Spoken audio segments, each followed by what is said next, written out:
اللہ کی طرف جانا ہے، دیکھنا ہے میرے اعمال میں، میرے کام کاج میں کوئی کمی ہے، سستی ہے، کوتاہی ہے، تو اس کو دور کرنے کی کوشش کرنی ہے کہ یہ اللہ کی طرف سے آئی ہوئی آزمائش ٹل جائے، ختم ہو جائے۔ تو اللہ نے دنیا کو آزمائش گاہ بنایا ہے، یہ امتحان گاہ ہے، اس میں بندہ سمجھے میری ہر خواہش پوری ہونی ہے، ایسا ممکن ہی نہیں ہے۔ خواہشات پوری ہونی ہے جنت میں۔ اللہ نے قرآن مجید کے اندر فرمایا ہے وَلَكُمْ فِيهَا مَا تَشْتَهِي أَنفُسُكُمْ وَلَكُمْ فِيهَا مَا تَدَّعُونَ۔ لوگوں، جنت کے اندر تمہاری ہر خواہش پوری کی جائے گی۔ مَا تَشْتَهِي أَنفُسُكُمْ، جو تمہارے دلوں میں چاہت ہوگی اللہ تمہاری وہ چاہت پوری کر دے گا، اللہ تمہیں وہی کچھ دے دے گا۔ وَلَكُمْ فِيهَا مَا تَدَّعُونَ، جس چیز کا تم مطالبہ کرو گے وہی چیز تمہیں دی جائے گی۔ یہ کہاں ہونا ہے؟ جنت میں۔ دنیا میں کیا ہے؟ کوئی چیزیں مل گئی، کوئی نہ ملی، کبھی حالات کیسے کبھی کیسے۔ دنیا کو دنیا سمجھے، اپنے آپ کو مومن سمجھے، ایمان والا سمجھے، مسلمان سمجھے۔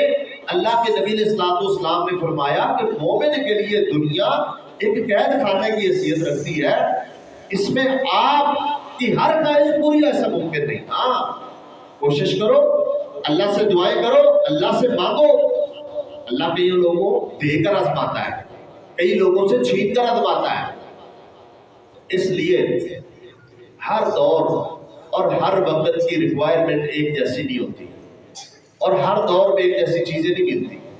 یہ اللہ کا نظام ہے، اللہ نے بنایا ہے، ہم نے اس کو سمجھنا ہے، ہم نے کوشش کرنی ہے، اللہ سے منہ موڑنا نہیں ہے، اللہ کی طرف توجہ کرنی ہے، اپنے اعمال کا جائزہ لینا ہے۔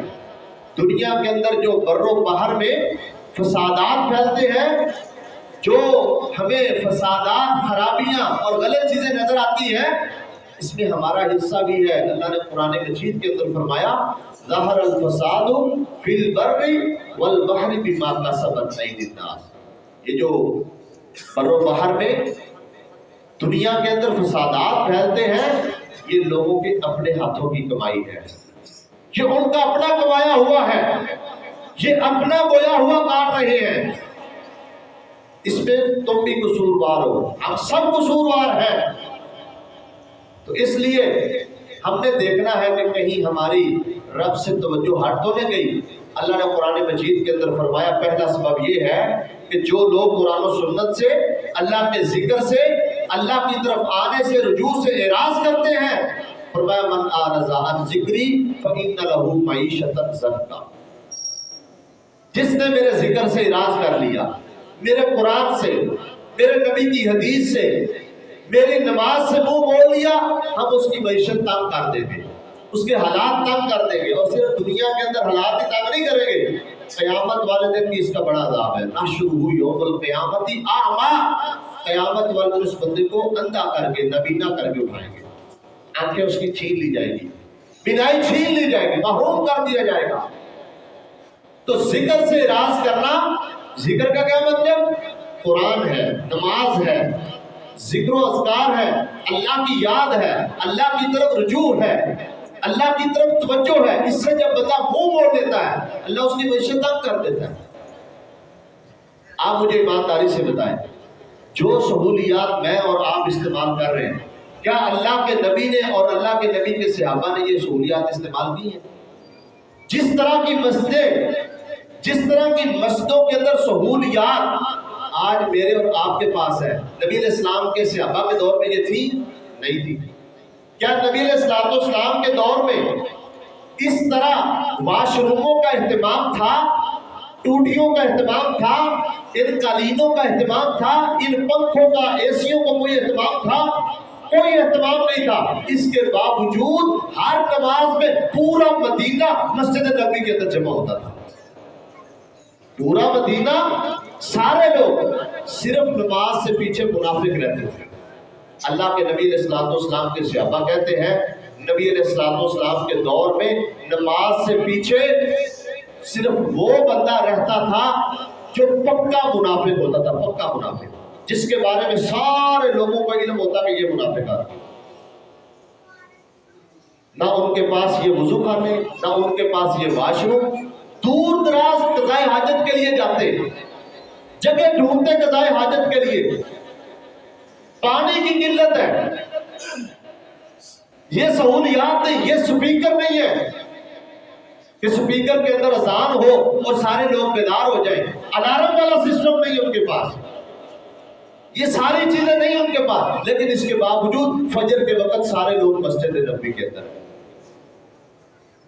تو ہم لوگ صرف یہ شکوہ کریں کہ ہمارے حالات خراب ہو گئے، مہنگائی ہوگی، بیڑا غرق ہو گیا، مر گئے، لٹے گئے، کچھ نہیں بچا، اور اللہ کی طرف ہماری توجہ یہ ہے کہ ہماری فجر بھی نیند میں، ہماری ظہر بازار میں، ہماری عصر بازار میں، اپنے کام کاج میں، مغرب عشاء ہماری دوستوں کے ساتھ گپ شپ میں گزرے اور ہم سمجھے ہمارے حالات ٹھیک ہو جائیں۔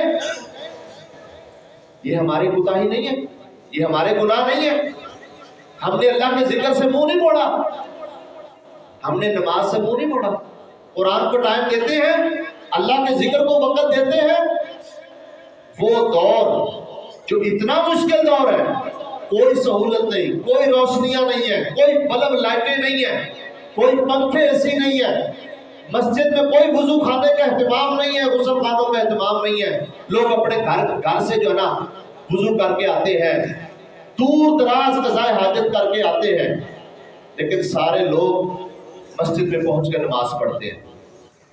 اور ایسا بھی نہیں ہے کہ وہ نماز کو طلوع آفتاب کے قریب جا کر پڑھتے ہو۔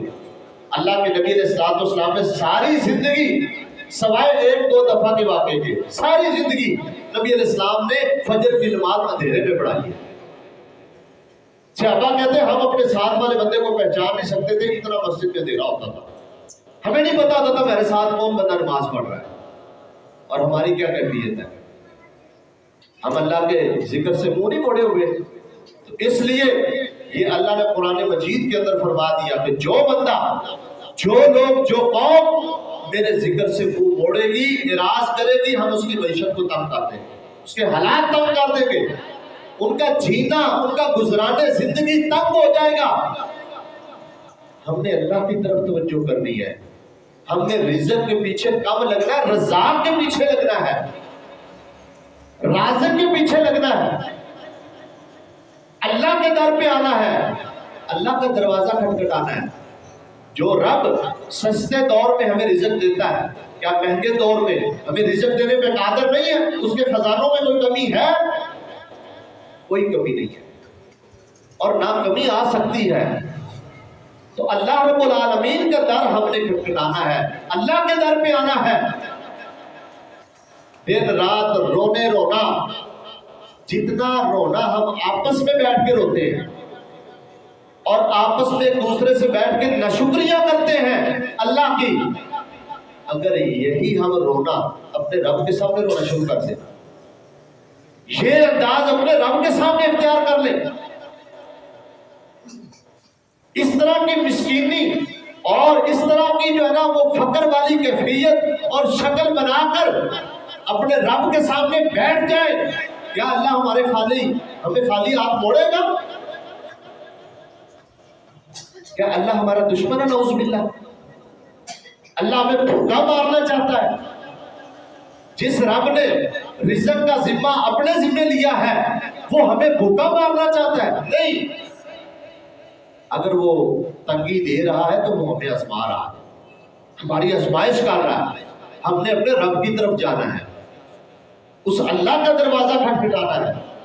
تو اس لیے میں یہ سمجھتا ہوں کہ ہمیں اجتماعی طور پر یہ بھی سوچنا چاہیے، اس چیز کی بھی فکر کرنی چاہیے کہ ہمارا اللہ کے ساتھ تعلق کتنا مضبوط ہے، ہمارا نماز قرآن کے ساتھ تعلق کتنا مضبوط ہے، کہیں یہی چیزیں ہمارے لیے وبال جان تو نہیں بن رہی۔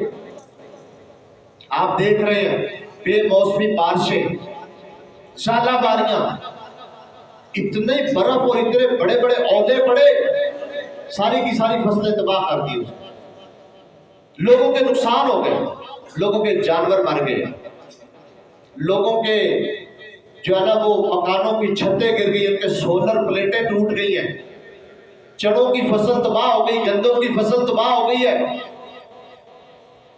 لوگ پریشان ہیں. وہ رب جو زمین سے انگوری اگاتا ہے، اس کو بڑھاتا ہے، اس میں دودھ ڈالتا ہے، پھر اس کو دانہ بناتا ہے، جب فصل پک کے تیار ہو جاتی ہے، کیا وہ رب ہمارا دشمن ہے جو اس کو خراب کر دیتا ہے؟ وہ میں بتانا چاہتا ہے، میری طرف رجوع کرو، میری طرف لوٹو. جو اللہ 4 ماہ فصل کی حفاظت کرتا ہے اور اس فصل کو بڑھاتا ہے، جب وہ پک کر تیار ہو جاتی ہے، پھر اس کے اوپر بارشیں برساتا ہے، برف برساتا ہے، آندھی آتی ہے، طوفان آتے ہیں، وہ خراب ہو جاتے ہیں، برباد ہو جاتے ہیں.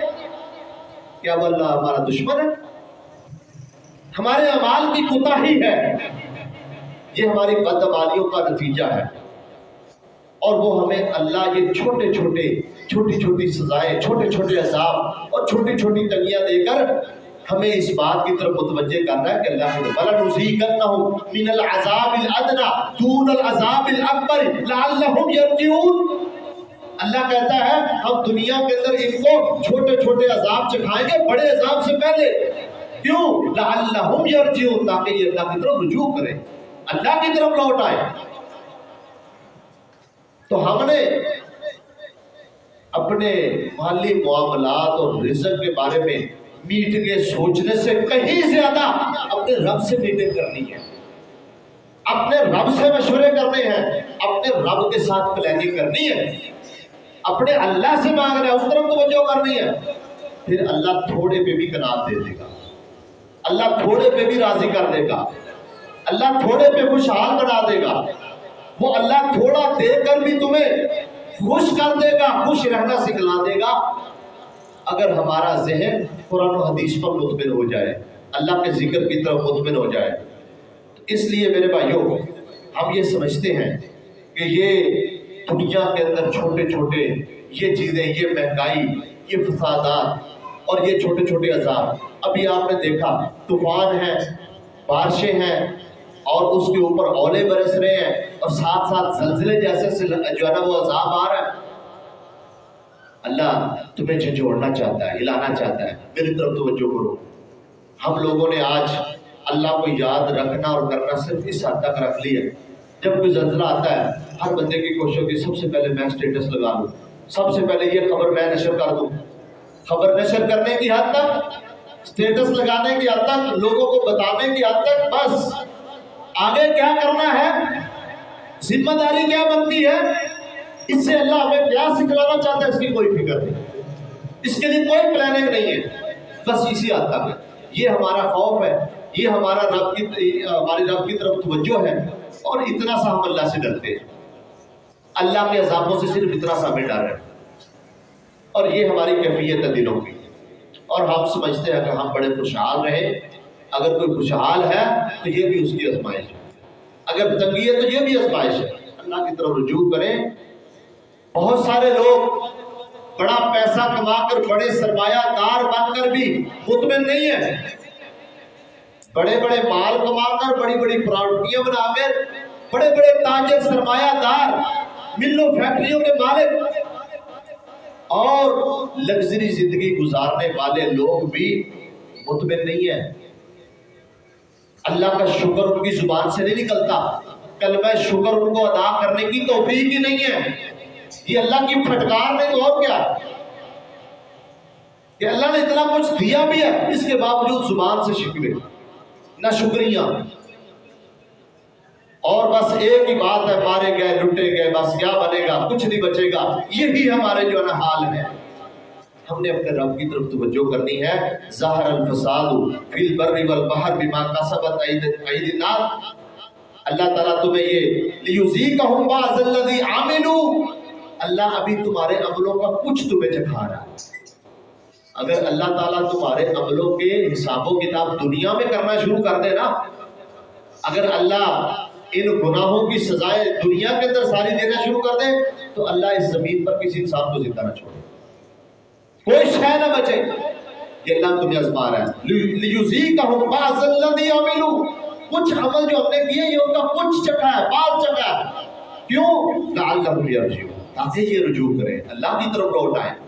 تو اس لیے میرے بھائیوں، ہماری ذمہ داری یہ ہے کہ ہم رزق کی بنسبت اپنے رزاق کو زیادہ یاد ہے.